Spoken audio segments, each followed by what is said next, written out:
Polypede Works here, coming to you once again with One Piece chapter 1125, entitled What Constitutes Death. So we have the 13th volume of the Yamato cover story, in which Yamato has visited the Odin Castle, which is being reconstructed, and she's looking for the carpenter Minotoma. Minotoma was the guy with the nails in his nose.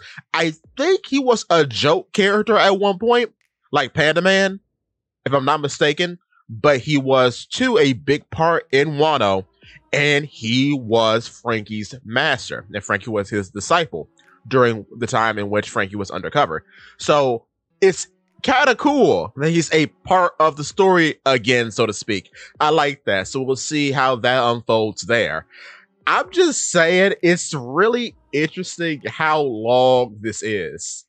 And I hope this leads to her going out to sea. I really do.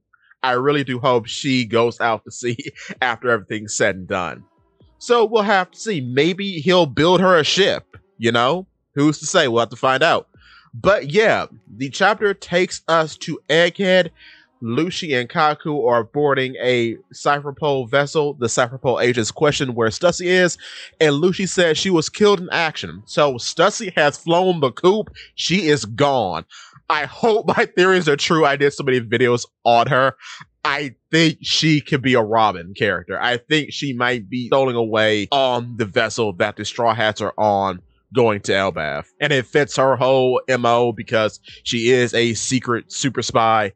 So I can see that happening. I honestly can. So we'll have to wait and see. I do hope the nature of her Dofru is revealed too.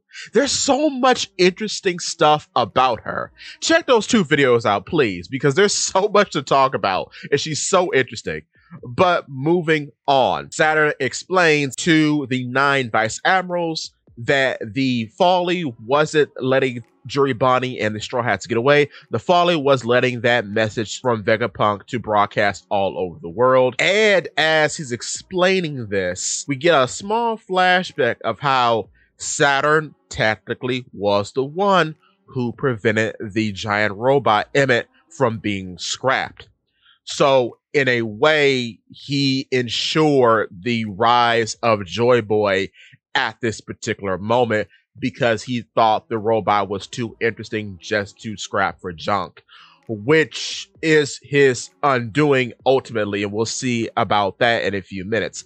However, Doberman questions if the message that Vegapunk broadcaster has some validity to it, and for that he gets his head blown up. It's not a violent explosion, but it is an explosion that knocks him out. The other vice admirals are calling for a medic because that was kind of brutal. Poor Doberman. I don't think Doberman died in this attack. It just looks like he got hit really hard. But as that's happening, the Punk Records section of Egghead Island is being hoisted into the sky by the Cloud Loft machine. And York is freaking out because of this, and she tries to shoot something. I think she's trying to shoot the Cloud Loft. I'm not sure what she's shooting. And that's a shot of her, all right. Good lord. Oh, Oda. Oh my. Yeah, so she's shooting something. I'm not sure what she's shooting, but it doesn't matter as Punk Records does get away and fully detaches from the island. And she says, man, I've been played for a fool. Yes, you have, York, as Punk Records just floats into the sky above. Then, flashing back to Mary Joas, we have all the Celestial Dragons freaking out because the food shortage is starting to hit them pretty hard. One guy just shoots his chef in the head. Oh, he always plays them off to be so evil, because they are. They're terrible people. But in the Room of Authority, we see a very familiar face walking in. We see Figurlin Garland in a fresh fit. He's got a black suit on, the same suit that all the Elder wear except for Nasjuro for some reason. But yeah, he's in his fresh fit. He's got his saber on him. So he's the second person in this room that has a sword. That's kind of interesting. And he says that he will be taking the place of the position of defense science deity. And the Vegapunk known as York will be under his preview from this point forward. And he takes his seat, declaring his position. And everyone else is in shock. Now, the funny thing about this scene here, when he finally takes his place as the defense science warrior deity, right? This is the first time in which we're seeing a front on view of him. And I gotta say, his design is immaculate because what's going on is that from the side, he looks like a crescent moon. Of course, we know from the SBS, and I did a video about this, but when his hair grows out, it closes the gap between his hair and his beard, and that becomes a full ring or a full moon, right? When you look at him straight on, his head looks like a star. In some translations, the five elders are called the five elder stars. And of course, they have a celestial theme. So in him being a moon and a star fits perfectly. It's so weird and it's so genius how multi-purpose this design is. And it's crazy how much you can do just by playing around with perspective. I love Fickle and Garling. Also, the Shanks rat allegations, the Shanks Fed allegations are higher than they've ever been. So from this, I'll say this. I think this is the first time in a long time that a elder has gotten replaced. I'm willing to bet the last time this happened is with Jupiter. I think Jupiter before Saturn was the newest five elder. So yeah, that's super interesting. I wonder, is Garling going to get Saturn's power, or does he have a power already? Because we know very little about him. But again, this makes a lot of sense. Kind of like with Stussy being a very subtle yet important actor in the Kuma flashback, Garling was there. Garling was there for a lot of it. And his previous position in the current timeline was that he was the head of the Holy Knights. So now I'm wondering, is the person that we see in silhouette in chapter 1121 that looks like Shanks too, are they now the new head of the Holy Knights? That's what I'm thinking, since Garling has moved up in position. That makes perfect sense to me, which is interesting because they were shown in a big panel with all the important characters. So they must be an important character too. And that's why too, Garling was in that same shot. Very interesting. The foreshadowing is crazy. That takes us back to Egghead, where Saturn is having some troubles as black smoke is erupting from him as a ring appears around him. Now, shout out to all the people who caught this, because I was wrong. I was always under the impression that the ring that we see Saturn get summoned by, and we see all the other five elders get summoned by during the fight on Egghead, I thought that was Saturn's power because rings, obviously, right?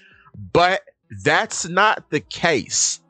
From this, and from him talking to Imu as he is being choked out by some power, this seems to be Imu's power because Saturn is in communication with Imu directly.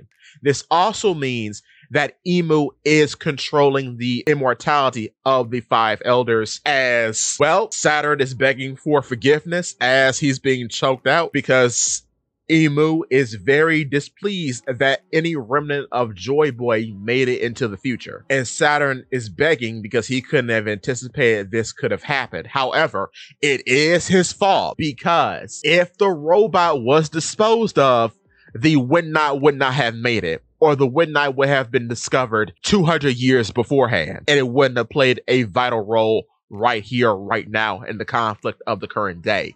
So his demise is his own undoing for not following orders presumably issued by Imu 200 years ago. It is what it is. He gets what he gets.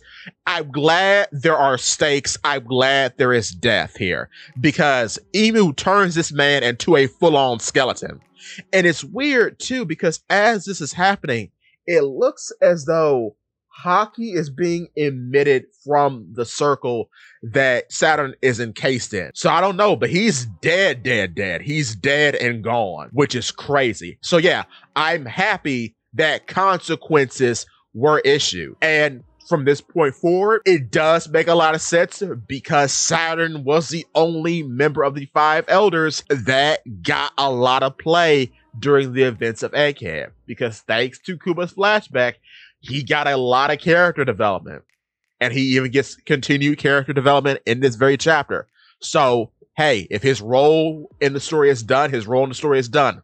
because he's gotten the most. So I wonder what this power is. I'm thinking this power that Emu has is kind of like powers we've seen before, like say Sugar's fruit, the Hobby fruit, or Moria's fruit, the Shadow fruit.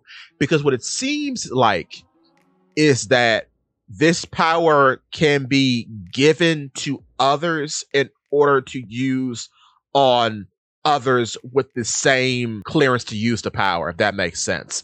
So like how with Moria, once he extracts the shadow, you can use that shadow however you wish. You can put it inside yourself and gain the abilities of the shadow. The shadow for user can put it inside themselves and gain the shadow strength that way. Or it can be put inside a corpse and make that corpse into a zombie, right?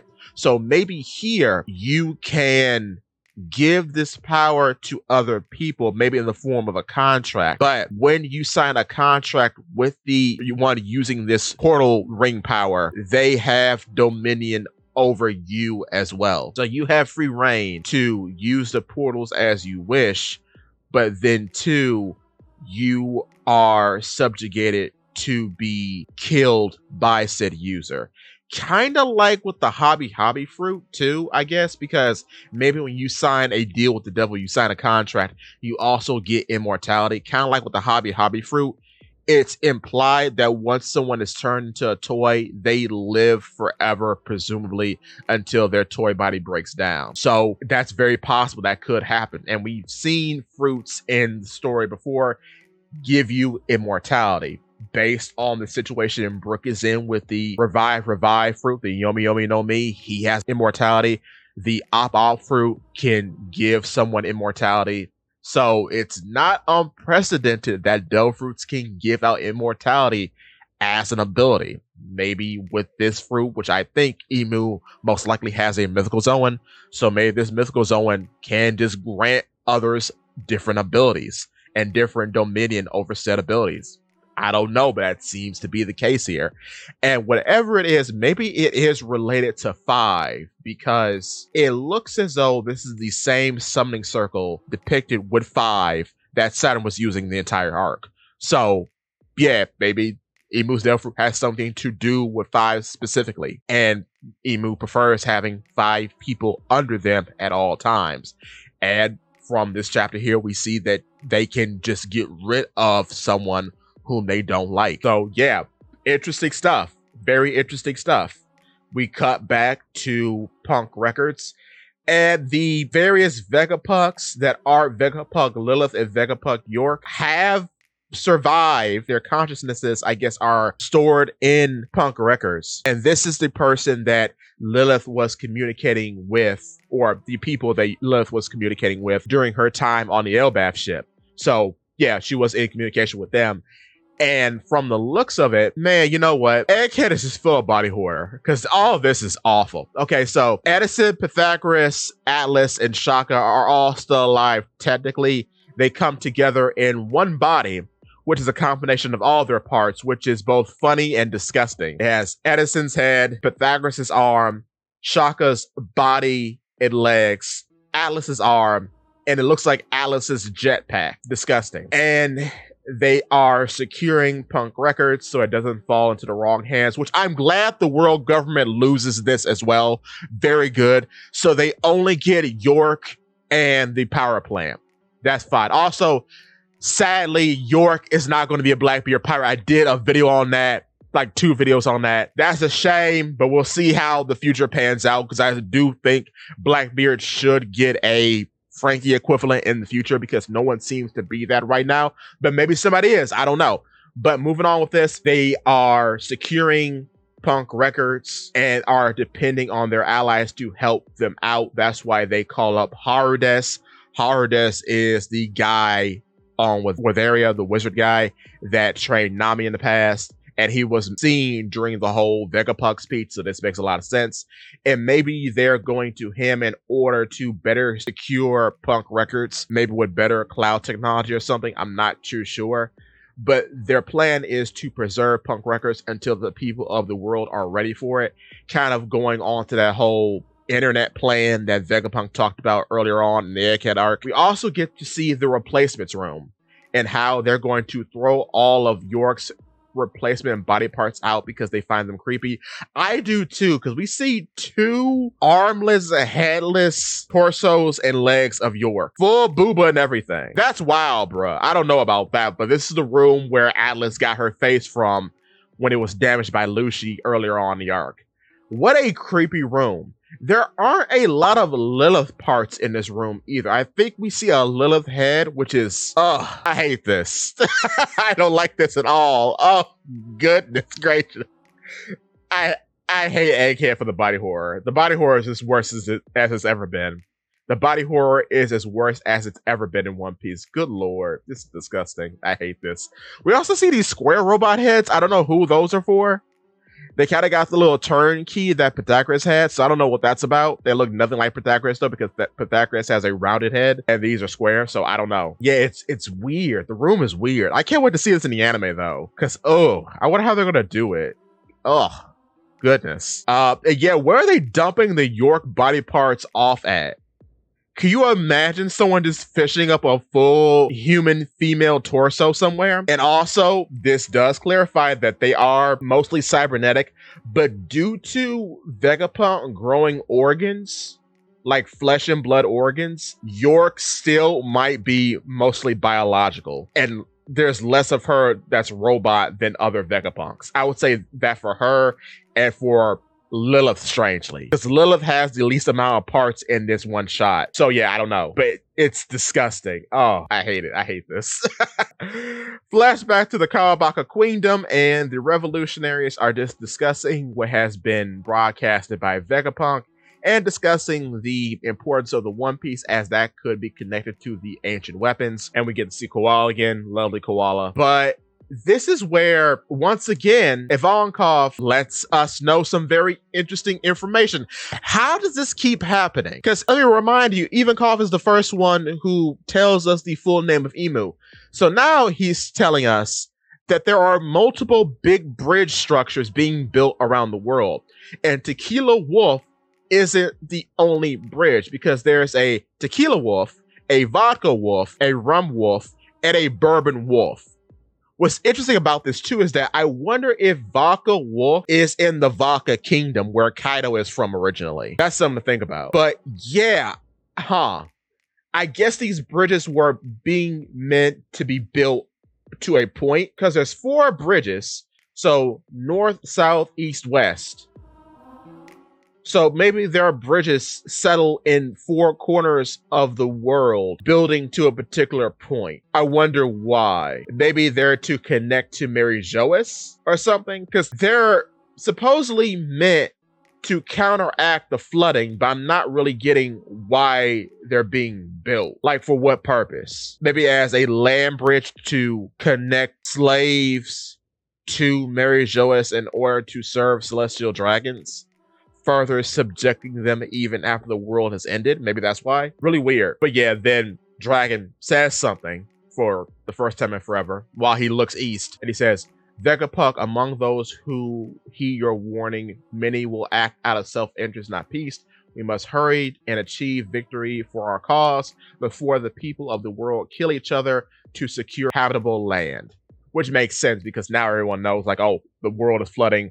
We must get to places in which we can habitate, because everything will be swallowed up by the great ocean. So that, it's interesting. It's interesting because I wonder, are we saying now, because Dragon and Saba were in that shot in 1121 as well, are we saying that the Revolutionary Army too technically is going after the One Piece? And if so, how quickly are they going to be snuffed out? Because I keep saying, even from this chapter here, it's very weird that Ivankov seems to be the only one who knows anything. Ivankov seems to be the only one in this entire organization that is intelligent. They are on his island right now. Presumably, like I've said before in the past, an island that is presumably like, say, Thriller Bark or Dressrosa, in which it's being controlled and manipulated by the hormone fruit. So it's very odd that he's just here and nothing is really happening. And I wonder if this is going to turn over and we find out that Ivankov is not what he actually seems, because I can't believe he's just a member of the Revolutionary Army and that's it. And we still have some gray areas as to how he met Dragon and what his true intentions are. Because remember, throughout the entirety of Impel Down, there is a bit of a two-faced persona going on. I talk about that in a video I made a while ago. But with that being said, there is no break next week. Thank goodness. We are moving on with 1126 next week. This is very good. Very interesting chapter. I can't wait to see what happens in the future. But give me your thoughts and tell your friends about Palapede Woods.